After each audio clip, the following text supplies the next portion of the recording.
నారా చంద్రబాబు నాయుడు.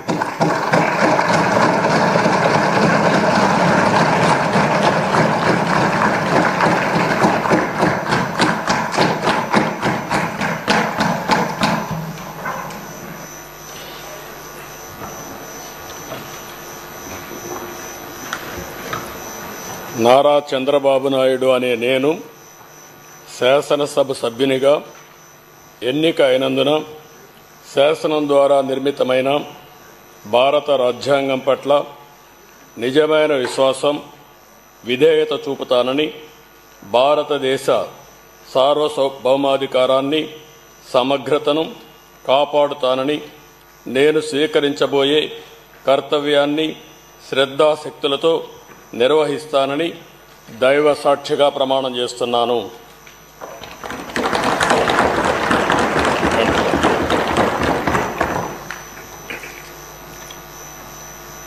ఆంధ్రప్రదేశ్ శాసనసభ సభ్యుడైన నారా చంద్రబాబు నాయుడు అనే నేను సభ నియమాలకు కట్టుబడి ఉంటానని, వాటిని అనుసరిస్తానని, సభా మర్యాదలను పాటిస్తానని, సాంప్రదాయాలను గౌరవిస్తానని దైవ సాక్షిగా ప్రమాణం చేస్తున్నాను.